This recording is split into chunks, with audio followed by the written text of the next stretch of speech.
Boa noite, pessoal. A, a gravação já está iniciada, certo? Vocês podem aí, por favor, localizar na apostila de vocês, onde a gente parou na aula passada, foi aí na extinção da sociedade, certo? A extinção da sociedade, pessoal, esse item aí da apostila, ele se refere a todas as sociedades, menos aquelas que são as SAs. A sociedade anônima e a comandita por ações são duas sociedades que têm uma normatização específica, que é a lei especial que trata das sociedades anônimas. Então, tem algumas diferençazinhas que nós vamos ver um pouco mais para frente aí. Então, essa parte agora se refere a todas as outras sociedades, menos a SA e a comandita por ações. Pessoal, então, segundo os autores, segundo a doutrina, ocorre aí essa divisão da extinção da sociedade em três fases.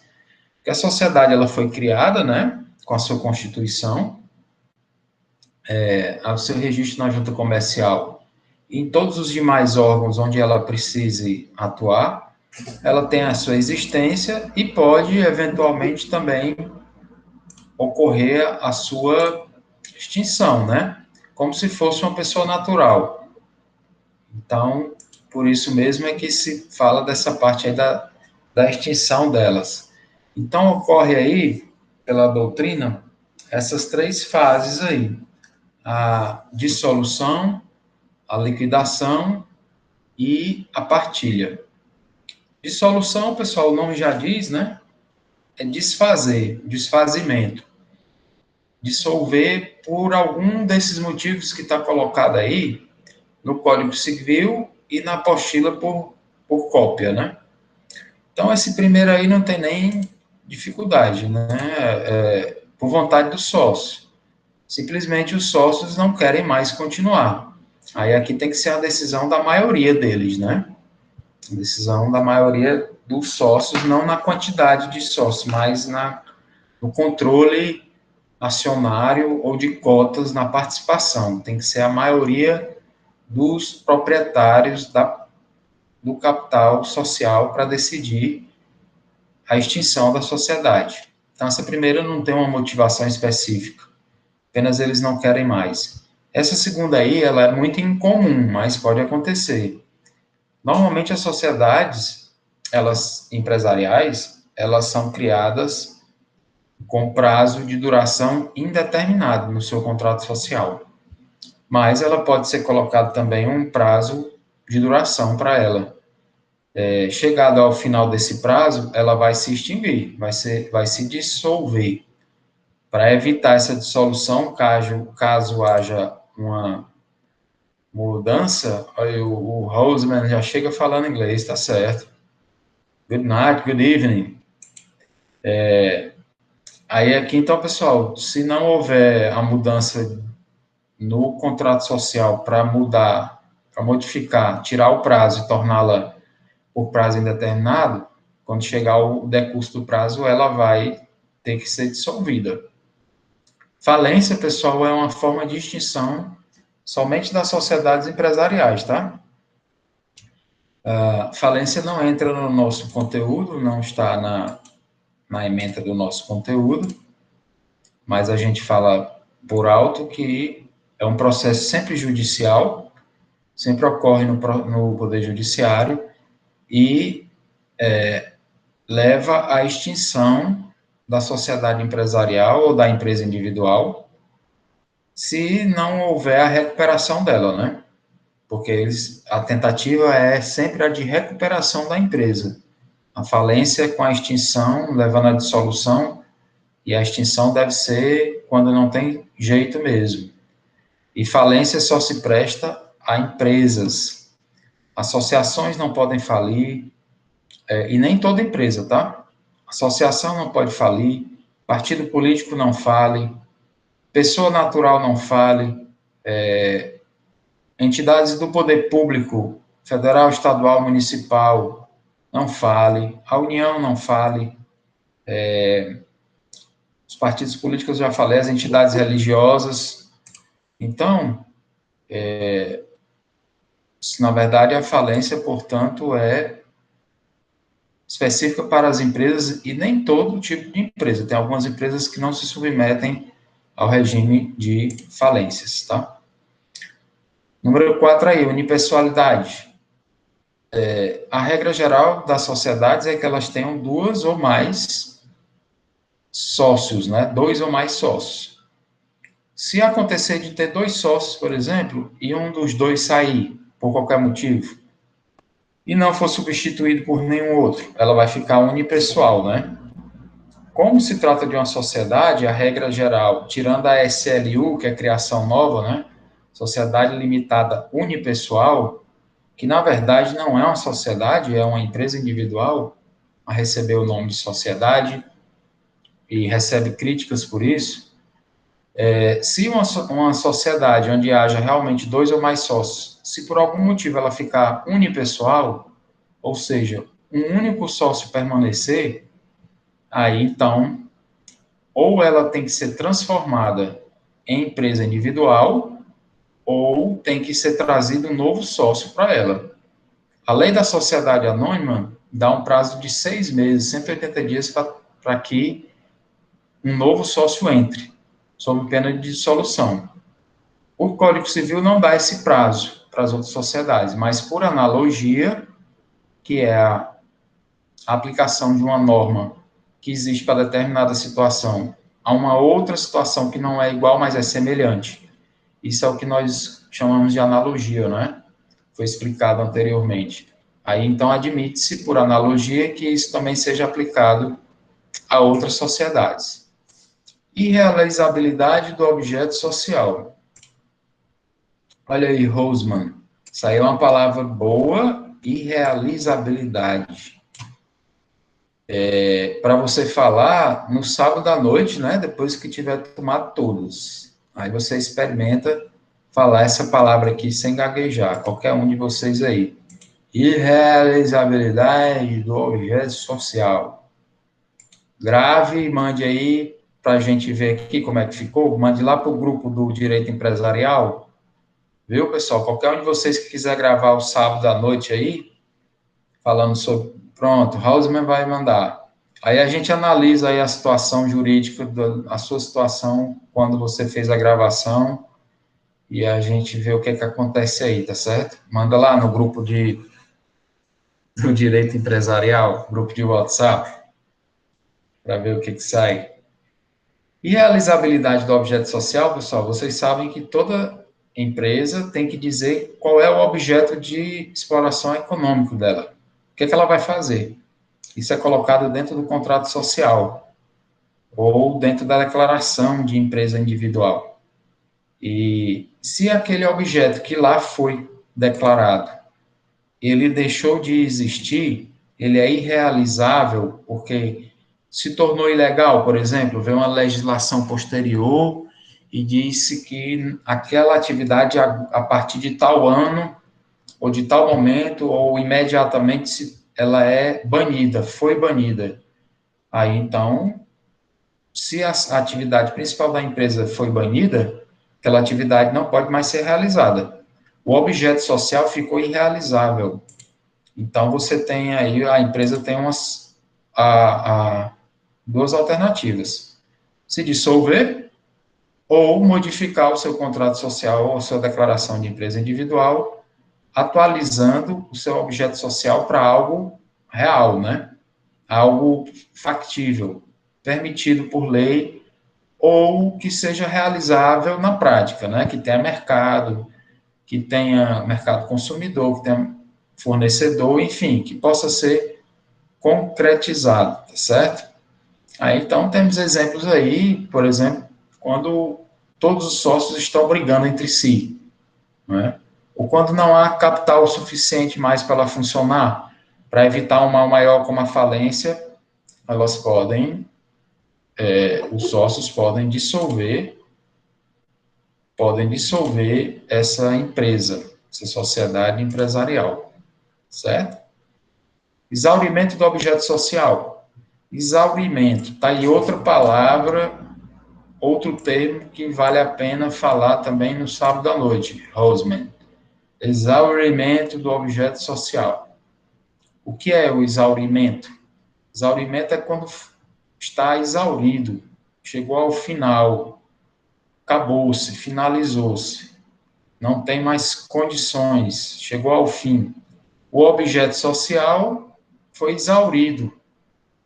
Quando você diz que a pessoa está exaurida, ela está cansada, esgotada, né? E aí, o objeto social, quando ele foi exaurido, é porque o objeto social se cansou? Não, é porque ele foi finalizado, foi cumprido. Por exemplo, quando uma empresa coloca como seu objeto social a construção de uma ponte, e a ponte foi conclusa, então houve o exaurimento do objeto social. A empresa deverá ser dissolvida ou então trazido para si um novo objeto social, certo? Extinção de autorização para funcionar. Vocês sabem que as empresas precisam de alvarás de vários tipos, da prefeitura, dos bombeiros, alguns da polícia militar, do exército, da polícia federal, depende do ramo, né? Da vigilância sanitária e assim por diante. Se a sociedade ou a empresa individual, ela necessita de algum tipo de alvará ou autorização, que dá no mesmo aqui, tá certo? E aquele alvará ou autorização não foi concedido, ou foi cassado, que é a revogação, ou simplesmente chegou ao final e não foi renovado, aí essa empresa ela ou vai parar de funcionar, ou vai funcionar na ilegalidade. Ou então providencia uma nova autorização, um novo alvará, certo? Causas contratuais é quando os próprios sócios colocaram dentro do contrato social alguma situação que, se vier a ocorrer, aquela situação deverá levar à dissolução da empresa. Por exemplo, aí, se disser que o faturamento ficou abaixo de tanto por ano, ou que a lucratividade ficou inferior a 1% ao mês, estou só jogando exemplos, né? Algo desse tipo, colocado dentro do próprio contrato social, e ocorrendo, se forem respeitar o contrato social, a empresa deverá ser dissolvida, certo?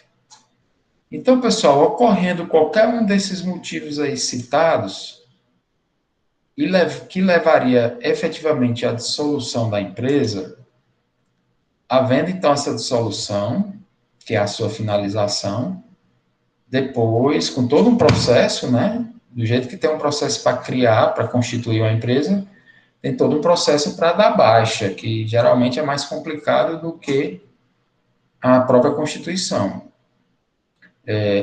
Sendo ela dissolvida, deverá haver a liquidação, liquidação do seu patrimônio. O que significa liquidar alguma coisa, pessoal? Alguém poderia aí falar ou escrever aí o que Transformar significa? em dinheiro. Exatamente, André. É por isso que quando esse termo é mais comum, a gente ouve a gente vê aí no comércio, né? Liquidação, que já, né, e é um apelo comercial, e às vezes a gente já nem leva, não para pensar o que significa liquidar. Você vai lá para comprar e pronto, né? Porque é uma chamada dizendo que tem algo abaixo do preço normal. Por que que um empresário estaria vendendo a sua mercadoria abaixo do preço normal ou liquidando? Justamente porque ele quer pegar o capital investido, empatado, né, ali naquela mercadoria. Ele está precisando daquele dinheiro, do meio de pagamento líquido, que é o dinheiro, para quitar dívidas ou para utilizar de alguma forma que ele precise. É muito mais fácil você fazer pagamentos com meios líquidos de pagamento como dinheiro, do que com tentar fazer escambo, né? Pagar em mercadoria, é bem complicado. Então, a liquidação aqui da empresa é pegar todo o seu patrimônio, aquilo que não está em meio de pagamento líquido, e transformá-lo em dinheiro através da venda disso aí, para que haja, então, a quitação das dívidas e ver se houve sobra ou se, na verdade, houve falta, né? Então, tem todo um processo também de liquidação e varia do tamanho da empresa para outra, de uma empresa para outra. E, segundo o Código Civil, eu nunca vi isso aqui na prática, aí nesse artigo 1103, ó, deveria ser incluído ao final do nome da empresa essa expressãozinha aí, ó, em liquidação. Eu nunca vi isso, acho que vocês também nunca viram. Então, imagino que seja uma daquelas situações que a lei diz que tal coisa deve acontecer, mas na prática não acontece, né? Quantas coisas, quantas e quantas situações são previstas em lei e não saem nunca da lei, né? Fica só na lei. Esse nome sendo acrescentado ao final do nome empresarial, seja ele razão social ou denominação, qual seria a função de você colocar isso aqui no final do nome empresarial? Seria para que um empresário, para que a lei ordenaria colocar isso aqui no final do nome empresarial? Por que será que a lei obrigaria a colocar isso aqui no final do nome de uma empresa que está em funcionamento? Alguém saberia dar um palpite, um chute aí?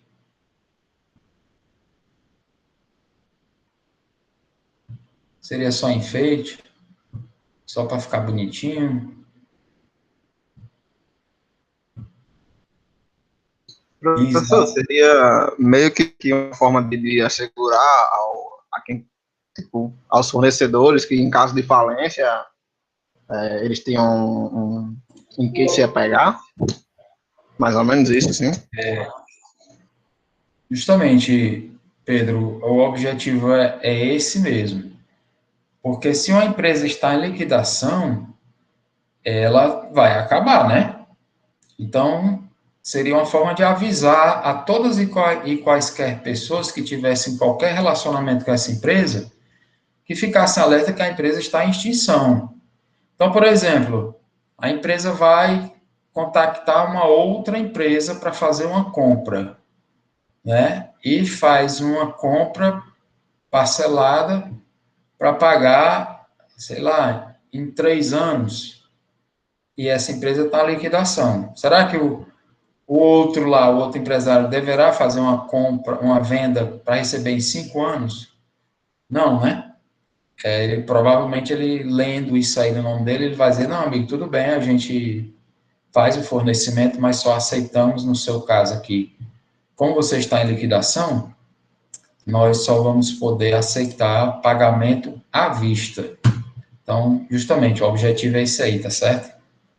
E a partilha, pessoal, que seria a terceira e última fase da dissolução. Depois que a empresa se dissolveu por um daqueles motivos lá, ou até mais de um ao mesmo tempo, aí houve a liquidação de todo o seu patrimônio, transformado em meio de pagamento líquido, pagos todos os credores, sejam eles públicos ou privados, aí vai se verificar se sobrou dinheiro, sobraram recursos.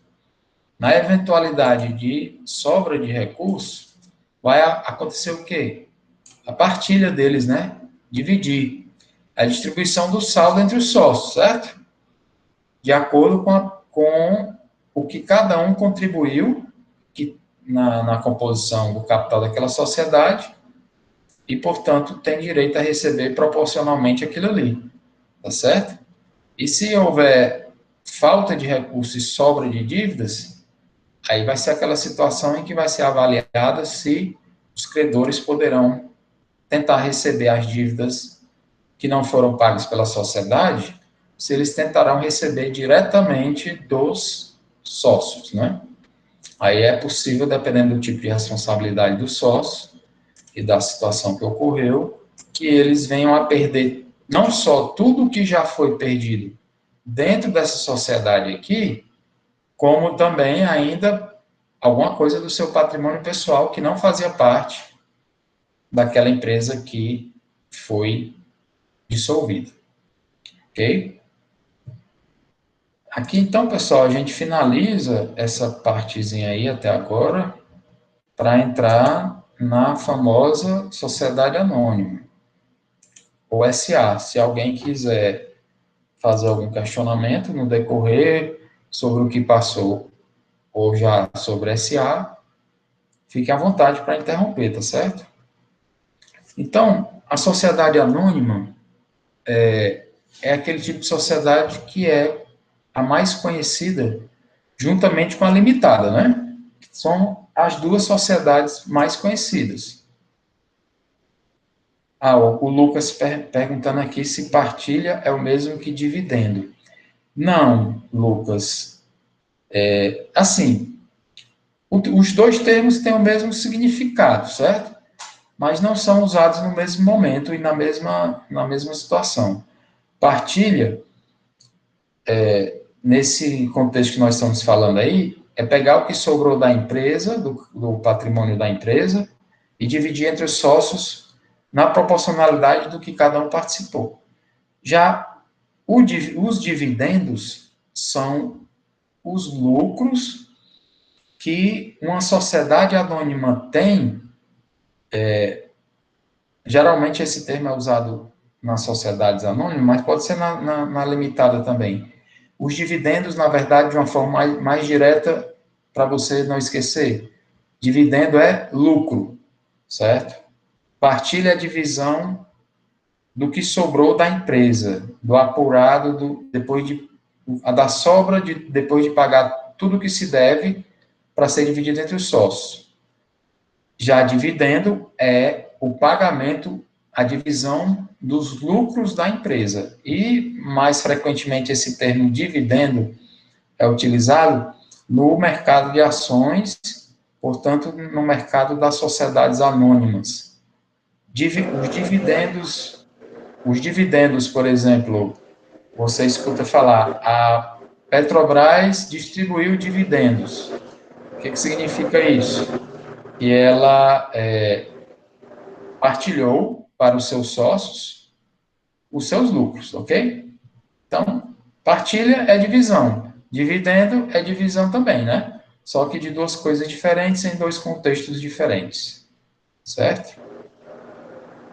Professor, Oi, boa noite. boa noite. Professor, assim, eu sei que no capitalismo tem sempre a questão do risco, né? O risco de ganhar e de perder. Mas, assim, para o capitalismo funcionar, o sistema jurídico, as instituições jurídicas devem ser muito sólidas. Aí tem uma questão aí que, assim, eu agora fiquei assim meio voado.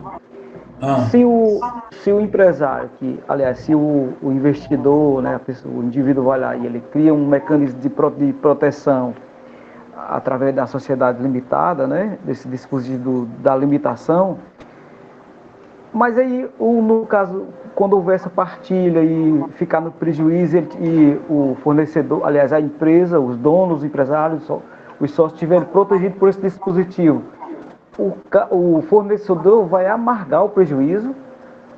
Alguém tem que amargar o prejuízo. Ele amarga o prejuízo e pronto.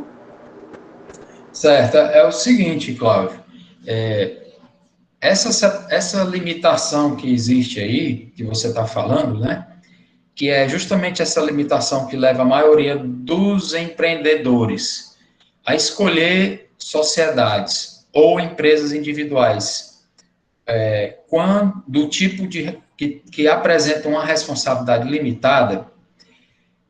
Por que se cria essa limitação? Justamente pelo que você falou, porque a atividade empresarial é uma atividade de alto risco, né? Você pode ficar rico, você pode ficar bem de vida, mas você pode ficar sem nada também. Então, o legislador, que não é só o nacional, isso é uma questão mundial, já do próprio capitalismo, como você falou, de se estimular a atividade empresarial no sentido de que é justamente a empresa quem dá mais empregos, né? Deveriam ser são as empresas os grandes geradores de emprego, né? Kennedy está fazendo a pergunta aqui. Respondo já, tá, Kennedy? Só terminar aqui a resposta do Cláudio. E aí, então, é colocada essa limitação, porque senão as pessoas ficariam com muito medo de investir.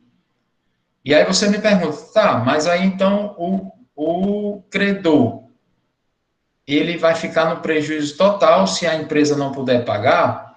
Olha, depende. Se ficar caracterizado num processo judicial que o empresário que faliu, ele agiu contra a lei, contra a moral, mas principalmente contra a lei e contra o estatuto da própria empresa ou contrato social, de forma que fique claro que ele agiu com abuso, de uma forma temerária, e por isso foi que a empresa faliu, aí essa responsabilidade, mesmo ela sendo de uma limitada, ela deixa de ser limitada, certo? Aí ocorre a chamada desconsideração da personalidade jurídica. Justamente porque senão seria muito bom, né? Você cria uma empresa do tipo limitada, se esconde atrás da limitação da responsabilidade, causa um prejuízo generalizado e depois simplesmente diz, não vou perder nada não, além da minha empresa. E até tira o patrimônio da empresa e bota no seu nome particular, como se isso pudesse proteger, e depois diz, não vou pagar nada além do que a minha empresa já pagou, o meu patrimônio está todo protegido e vocês que fiquem em prejuízo. Aí também já seria o abuso, né? O excesso. Então, essa limitação da responsabilidade, mesmo nas sociedades anônimas, ou nas sociedades limitadas, ou na Eireli, ela não é absoluta não, tá certo? Ocorre, então, a desconsideração da personalidade jurídica por decretação do juiz, e aí vai lá buscar patrimônio pessoal do sócio ou do titular da empresa individual, para ressarcir os credores. Só que o que acontece? Quando o empresário individual ou sócio, ele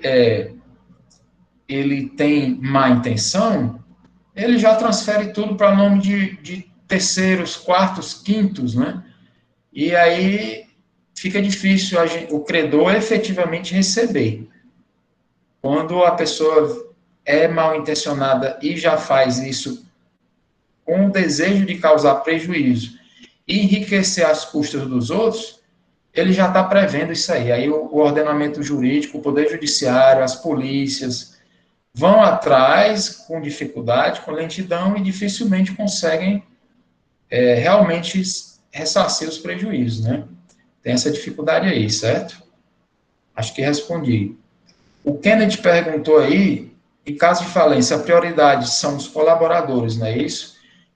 Uma das prioridades são justamente no caso aqui, Kennedy, eu vou usar o termo empregados mesmo, certo? Porque você pode ter um colaborador que não tem vínculo empregatício, né?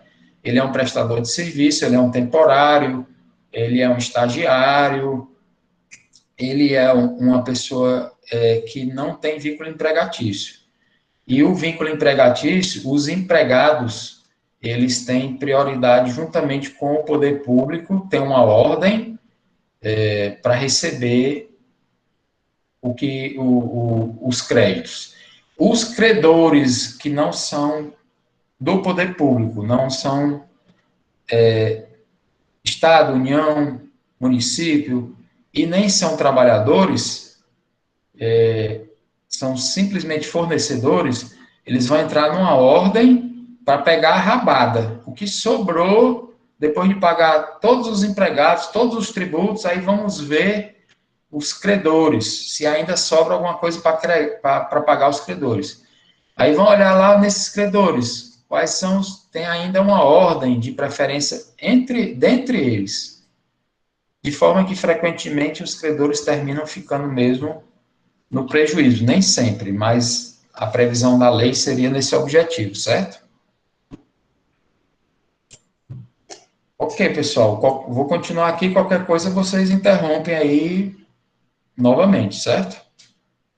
Então, pessoal, a sociedade anônima, ou SA, ela recebe esse nome, esse outro nomezinho aqui, ó, companhia, certo? Companhia tal, tal, tal, tal, aí você já sabe que é um SA, certo? Então, sociedade anônima ou companhia são a mesma coisa. Qual é a característica da SA? É que o seu capital social não é dividido em cotas. O seu capital social é dividido em bom dia e companhia, certo? Aqui, eu não sei se tu está dando bom dia agora à noite, Lucas, ou se tu está dando um exemplo aqui do nome, né? Você está fora do tempo, no outro fuso horário. Ah, certo, só que aqui é um nome é um programa, né? Não é um nome empresarial, né? Mas Companhia Vale do Rio Doce, aquela que deu aqueles pequenos probleminhas ambientais lá, do rompimento da,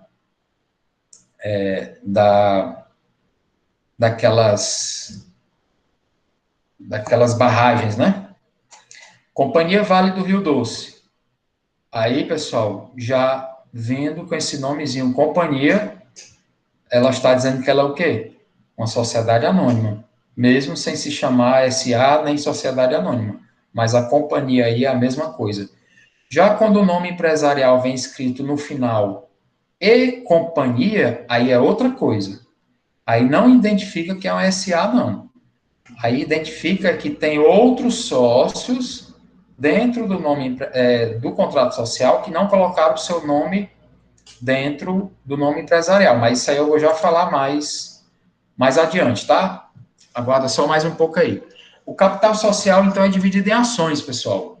Não é dividido em cotas. A limitada, capital social, é dividido em cotas. A SA e a comandita por ações. Capital social dividido em cotas. Aliás, em ações. Quem é sócio de uma limitada? Ele é cotista. Quem é sócio de uma sociedade anônima? Ele é o quê? Sócio acionista ou acionista, certo? A mesma coisa. E aí, então, tem essas características aí. A SA e a comandita por ações são regidas por essa lei aí, pessoal, de 76. Obviamente, essa lei de 76 não é mais a mesma, né? Ela já foi atualizada inúmeras vezes, certo? E entra também junto aí o Código Civil nesses artigos aí. A lei da SA é uma lei gigantesca, gigantesca. Se a pessoa quiser aprender sobre sociedade anônima, ela precisa se dedicar aí muito tempo em vários livros, a coleções aí só falando sobre sociedade anônima. Ela é bem complexa, justamente porque são sempre grandes empresas, tá? O nome da sociedade anônima, pessoal, será sempre uma denominação. Sociedade anônima não pode usar firma ou razão social. Então, se você sabe que uma empresa é uma sociedade anônima e você quer saber o nome completo ao certo dela, você vai dizer, você pode perguntar, qual é o nome completo da empresa onde você trabalha? Qual é o nome mesmo dela? Aí a pessoa diz, Companhia Vale do Rio Doce, mineração, tá, tá, tá, tá, tá. Aí diz o nome completo, tá? Aí você poderia perguntar a respeito de uma sociedade anônima. Seria correto você perguntar qual é a razão social da sua empresa? Não, pessoal, estaria errado. Ao pé da letra, dentro da doutrina do direito empresarial, razão, sociedade anônima não tem razão social. Por que não? Porque razão social, que é a mesma coisa que firma, razão social é o tipo de nome empresarial formado pelo nome civil do titular ou dos sócios. A SA não pode usar o nome empresarial dela com base em nome civil de pessoas. Ela só pode usar o nome empresarial baseado em nomes de fantasia e não em nomes civis. E como se chama o nome empresarial baseado em nomes que não sejam de pessoas ou em nomes de fantasia? Chama-se denominação. Então, toda sociedade anônima não tem razão social, tem denominação, tá? O nome empresarial de uma SA será sempre uma denominação e nunca uma firma ou razão social.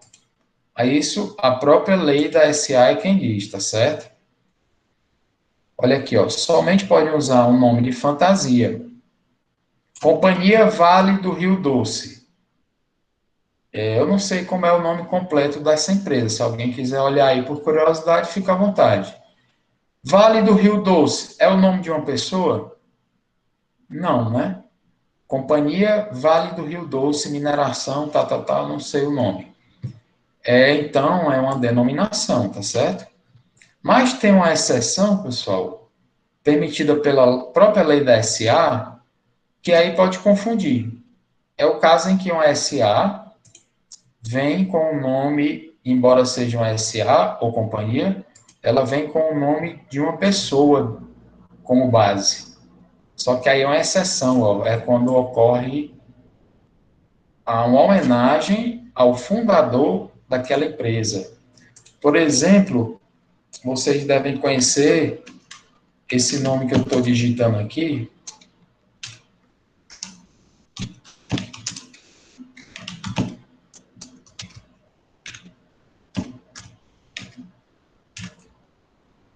Esse nomezinho aí, ó, Moinho M. Dias Branco S.A. É um nome conhecido, né? Olhando por esse nome aqui, pessoal, para esse nome aqui, já está dito, por força da lei, que tipo de organização empresarial é, né? É uma empresa individual ou é uma sociedade? É uma sociedade. É uma limitada? É uma comandita simples? É uma comandita por ações? É uma SA. Ou companhia. Se é uma SA, qual é o tipo de nome empresarial dela? Denominação.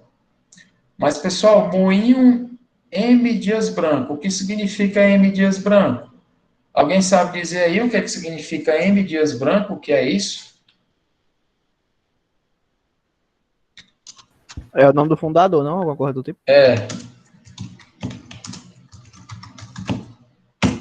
Manuel Dias Branco, certo? Aí colocaram o nome civil dele, por homenagem a ele, M. Dias Branco, mas não, isso é uma exceção. Isso não transforma o nome empresarial do Moinho M. Dias Branco em razão social, pelo fato de ter o nome de uma pessoa. Nestlé, se eu não me engano, é nome de uma pessoa também, não é, Lucas? Nestlé? Eu acho que é o nome do sócio fundador dela. Eu acho que é. Henri Nestlé, se eu não me engano. E aí, então, é um caso também para nós aqui, isso, concorrente, para nós aqui, Nestlé ficou como um nome de fantasia, não confunde, porque é um nome francês, se eu não me engano. Então, é um nome que não é usado como nome de pessoas no Brasil. Mas Manuel né? Manuel Dias Branco, aí sim, né? É Henri Nestlé, tá aí, ó. Eu não tinha certeza, mas recordei. Então, é o caso aí em que ocorre uma confusãozinha, mas você sabe que, mesmo tendo o nome de uma pessoa dentro da denominação, continua, é Suíça, né? Certo. Continua sendo uma denominação, certo? Ok? Então, vamos aí. O nome será sempre acrescido da expressão sociedade anônima por extenso, ou companhia por extenso, ou abreviadamente SA ou CIA. Pessoal, aqui é CIA, não é ECIA. É diferente, hein? E CIA é e companhia, aí são outros sócios, além dos que já estão no nome empresarial. CIA, sem o ezinho estilizado, significa companhia equivalente à sociedade anônima, tá? Caso aqui os fundadores dessa sociedade anônima resolvam colocar a palavra companhia, por extenso, ou a sigla CIA, que é a abreviada, né? Só vai poder utilizar esses dois aqui no início da denominação, nunca no final, certo? Nunca no final. Por que que a lei não quer que venha no final esses dois aqui? Se você quiser usar, bote no começo.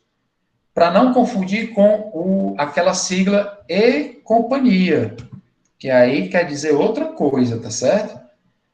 Ó, tá escrito aqui, ó, para não confundir com isso aqui, ó, com e companhia, utilizado em outras sociedades para indicar que existem outros sócios dentro do contrato social, mas que não botaram o seu nome dentro do nome empresarial. Exemplos aí, pessoal. Banco do Ceará SA. É viável isso aqui? Botou SA abreviado no final. Banco do Ceará Sociedade Anônima. Botou Sociedade Anônima por extenso no final, tranquilo. SA Banco do Ceará, também pode. Botou no início SA abreviado. Não fica meio estranho, não é comum, mas pode. Sociedade Anônima Banco do Ceará, fica também permitido. Colocou Sociedade Anônima por extenso no início da denominação. Isso aqui tudo é SA, né? Mesmo usando o nome companhia. Companhia. Companhia Banco do Ceará. CIA Banco do Ceará. Pode? Pode. Botou o CIA, o companhia abreviado no começo. É estranho, mas pode. Companhia Banco do Ceará. Botou companhia no começo e por extenso. Pode também, tá certo? Agora, o que não dá, pessoal, para fazer é colocar isso aqui, ó. Banco do Ceará, CIA. O CIA abreviado no final, não pode. O CIA abreviado só pode no início.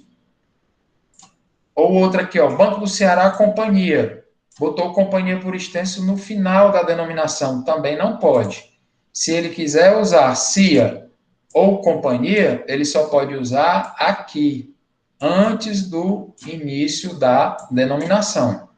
Para que isso? Para evitar a confusão com isso aqui, ó, com e companhia.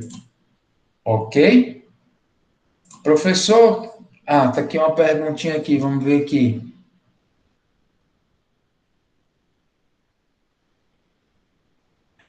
Não, Jordano, o grupo Edson Queiroz é uma união de empresas, né?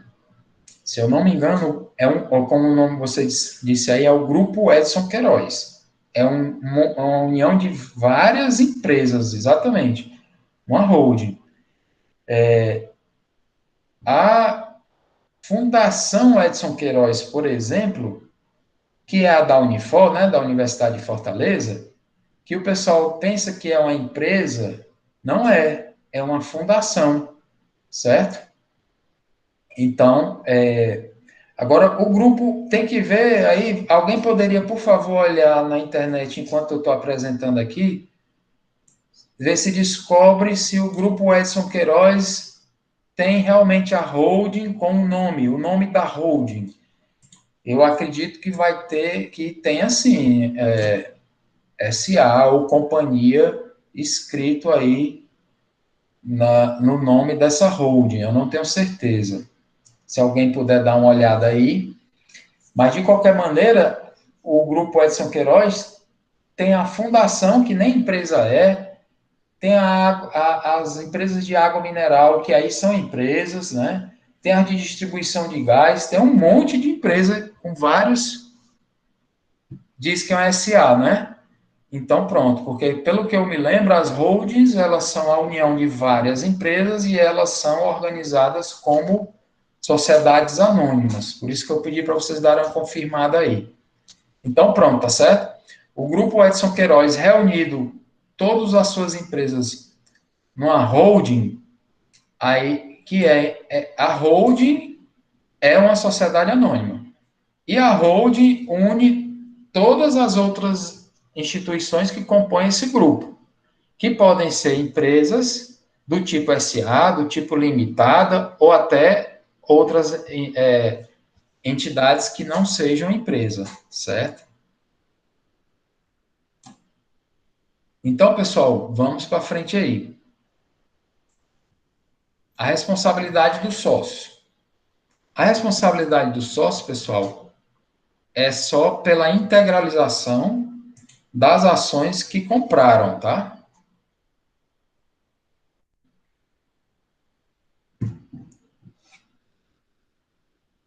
Certo. Kennedy deu uma pesquisada aí, SA também, né?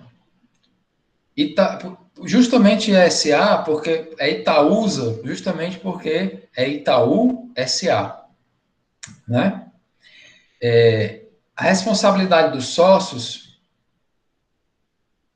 deixa eu ver aqui, parece que tem um erro aqui de digitação.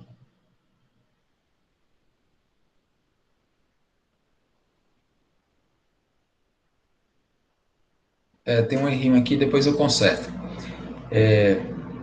Os sócios, pessoal, respondem só até o limite do que falta, respondem pessoalmente, ó. Estamos aqui nesse comecinho aqui, ó. Qual é a responsabilidade pessoal dos sócios da SA? Em regra, nenhuma. Depois que eles integralizaram o que subscreveram, eles não têm mais responsabilidade patrimonial pessoal nenhuma. A responsabilidade deles é limitada. Limitada a quê? Ao que eles colocaram nas ações. Se a SA falir, o que eles vão perder? As ações deles. E o patrimônio pessoal deles? Carro, dinheiro, conta em banco, sítio, ou o que for, ações de outras empresas, eles podem perder? Em regra, não. Depois de integralizado, ou seja, pago o que foi subscrito ou comprado, a responsabilidade deles é limitada.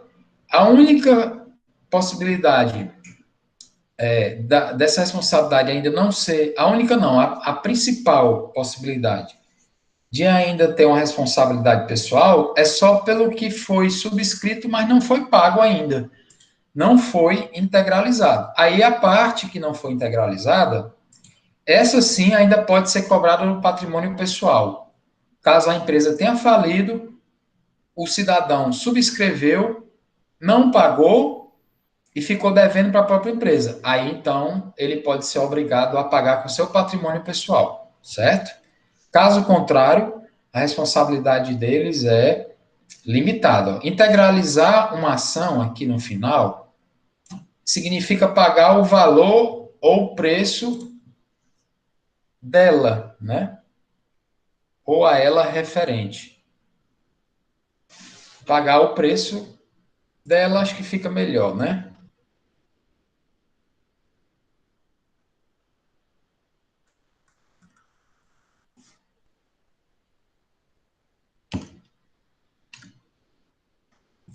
Integralizar uma ação significa pagar o valor ou o preço dela. É efetivamente pagar.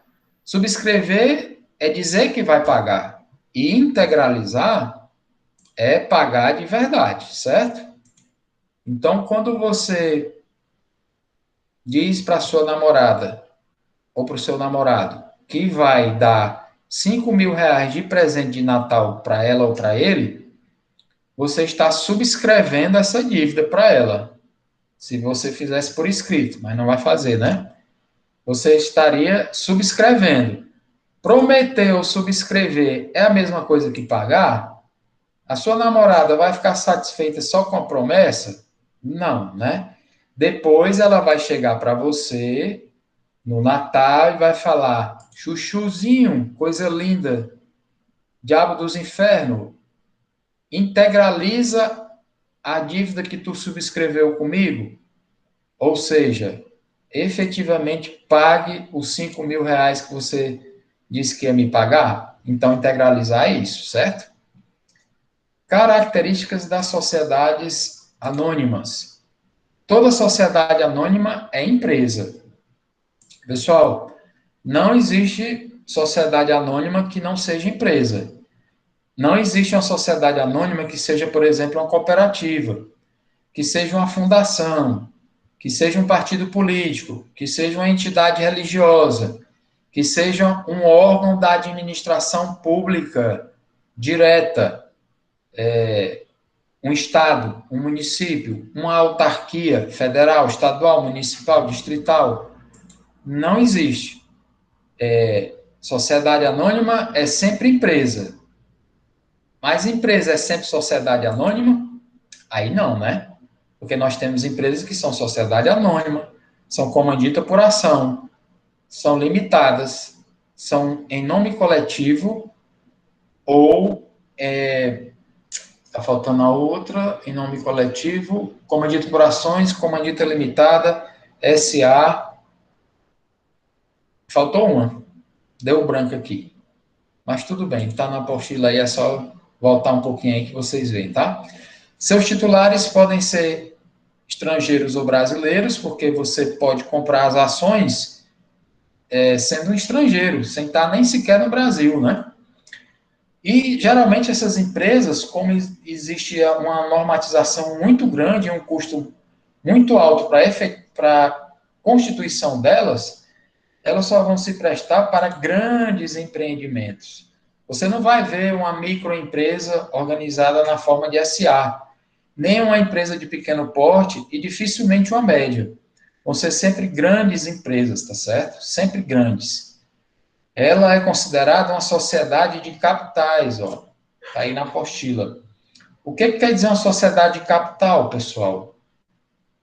A sociedade de capital é o oposto da sociedade de pessoas. Nós vamos ver mais na frente aí essa classificação. Aí quer dizer que tem sociedades que não são consideradas de pessoas, né? Toda sociedade toda sociedade não é de pessoas, não, seja físico ou jurídico, é e não é. Nessa classificação que eu estou falando aqui, é uma classificação que diz que se ela é sociedade de capitais ou de pessoas, no sentido de dizer o quê?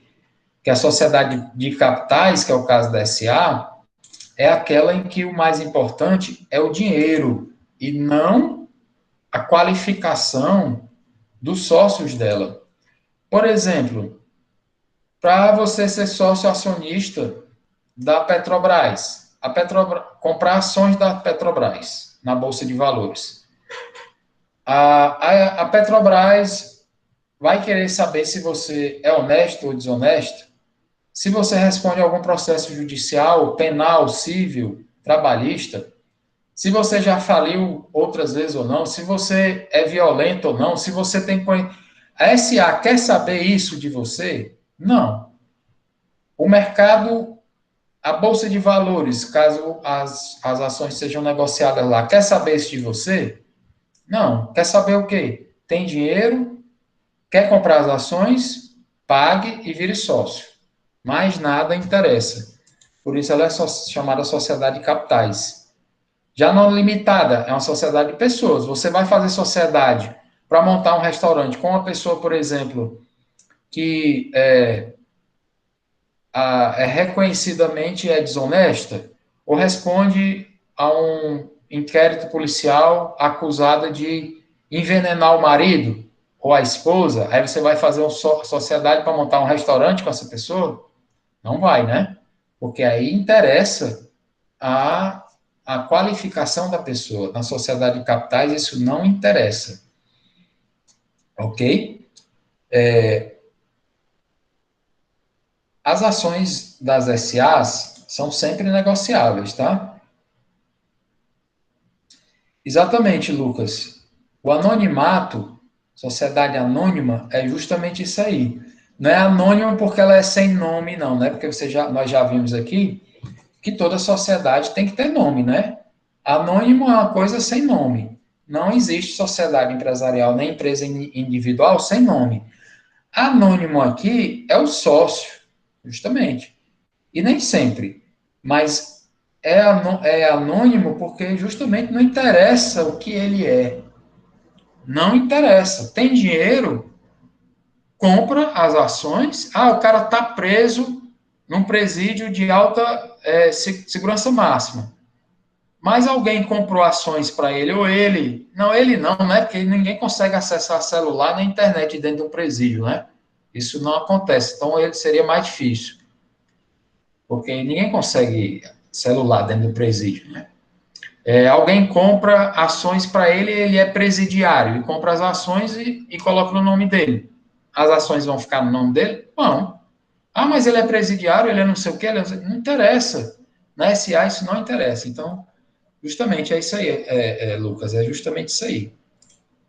Ok? As ações são sempre negociáveis, tá, pessoal? Não existe SA com ações inegociáveis. Acontece que algumas são negociáveis na Bolsa de Valores e outras não. As ações da SA, elas são chamadas de, nessa mesma linha aí, ó, são consideradas títulos de crédito. O que é um título de crédito, pessoal? Pelo nome, título de crédito é o quê? Alguém chuta aí, vai lá.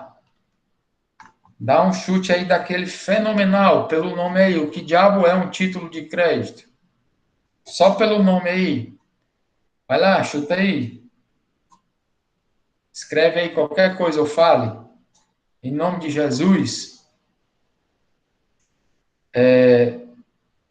Tá certo. Empréstimo, tem a ver. Tem a ver. Mas mais literalmente, Luca, mais ao pé da letra, olhando mais para o nome. É um Título, papel que vale dinheiro. justamente. Aí você não esquece mais.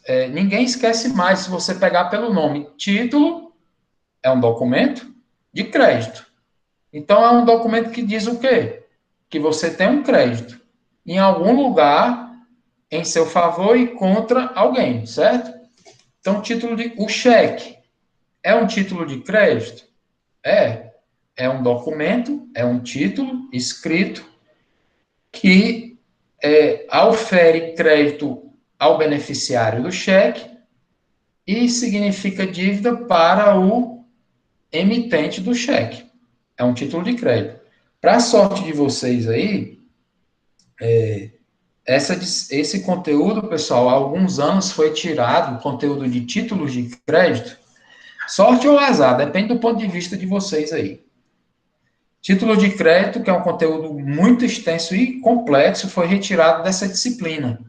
Mas eu cheguei a dar aula de direito empresarial em ciências contábeis na época que tinha o conteúdo de títulos de crédito. Aí, meu amigo, minha amiga, o desespero era grande, viu? Porque título de crédito que envolve aí nota promissória, letra de câmbio, cheque, duplicata, ações e todo o regramento, rapaz, é negócio para dar em doido. Mas vocês escaparam também disso aí. Escaparam e se deram bem ou mal, não sei, né? Se algum dia vocês tiverem que estudar títulos de crédito, saibam que é pesado. É pesado. Então, quem tem a ação de uma SA, pessoal, é chamado de quê? Acionista. E é titular de quê? De um título de crédito. É dono de quê? De um título de crédito. Qual é o crédito que as ações dão? Dão um crédito de que você é proprietário de uma pequena parcela do capital social daquela sociedade anônima. Então, você é credor da própria sociedade anônima, através das ações que você possui. Essas ações são sempre negociáveis.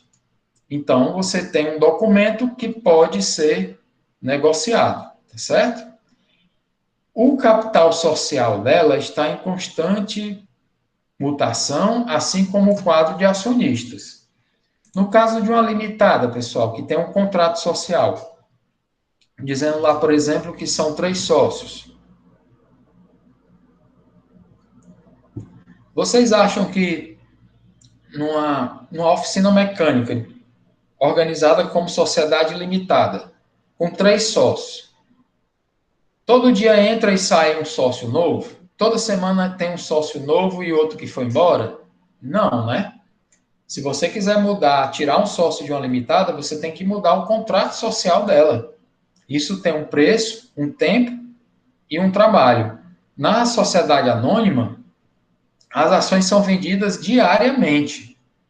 Então, ocorre uma mutação dos quadros societários toda vez que uma ação sai do nome de uma pessoa e vai para o nome de outra, né? Então, está sempre mudando. A mutação faz parte dessa realidade das sociedades anônimas, tá? Nessa contexto aí, pessoal, nós temos aí as companhias de subscrição ou sociedade anônima de subscrição pública e temos a de subscrição particular. Subscrição, vocês já sabem que é compra, né? Significa escrever embaixo. Subscrever é assumir uma responsabilidade. Quando a sociedade anônima ela é do tipo de subscrição pública, significa dizer que as ações dela serão negociadas na Bolsa de Valores e que toda e qualquer pessoa que tenha dinheiro pode comprá-las, tá? Para isso, ela vai ter que ter um registro na CVM, Companhia de Valores Mobiliários, e haverá uma intermediação de uma empresa, instituição financeira que trabalhe, que intermedie essa venda junto à Bolsa de Valores, que disponibilizará no mercado de capitais. Se ela for de subscrição particular, significa dizer que as ações dela não são negociadas na Bolsa de Valores, certo? Aí, somente os convidados pela própria sociedade é que poderão comprar ou não. É como se fosse um clube fechado. Só compra quem for convidado. Já na subscrição pública, qualquer inseto que tenha dinheiro e busque uma empresa que atue na bolsa de valores intermediando, poderá comprar essas ações, tá certo? Então, temos aí a subscrição pública e a subscrição particular, ok? Pessoal, como nós havíamos combinado, nós não vamos nos estender muito, porque temos bastante tempo aí para ver esse nosso conteúdo, tá certo? Por hoje, como nós já estamos aí com bastante conteúdo colocado e já avançamos bastante no tempo, então nós vamos finalizar aqui, tá? Professor, Oi? tem tipos de título de crédito? Tipo, com essa ação você só pode receber o lucro, mas com essa outra ação você pode opinar sobre algo dentro da empresa. Aí essa outra ação, sei lá, você pode fazer outra coisa dentro da empresa, tá entendendo? Existem tipos de títulos? Existe uma classificação que varia do nível de conhecimento que você quer ter. Nós vamos ver um pouquinho mais na frente aí, daí eu vou pedir até para você aguardar, que está dentro desse conteúdo que nós vamos ver em seguida, tá? Tem exatamente ações ordinárias, preferenciais, nominativas, endossáveis, não endossáveis, escriturárias, tem alguns tipos aí. E nós vamos ver. Aí tem uma classificação gigantesca, que ela sai da nossa disciplina porque vai para a disciplina de mercado de capitais, certo? É uma parte bem específica aí.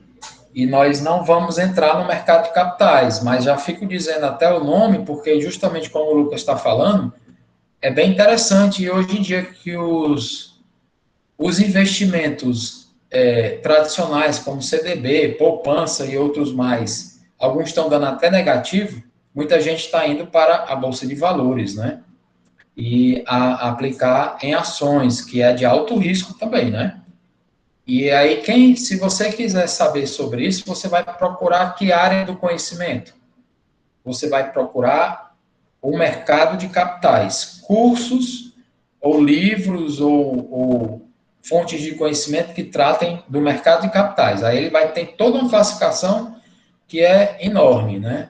E com características que nós não vamos ver aqui, porque nós estamos vendo só o basicão da SA, ok? Mas isso aí que você perguntou existe, Éder. E nós vamos ver nas próximas aulas, aí eu vou pedir só para você aguardar um pouco, tá? Para a gente chegar lá. Pessoal, se ninguém quiser se manifestar mais, a gente encerra por aqui hoje e na quinta-feira estaremos de volta.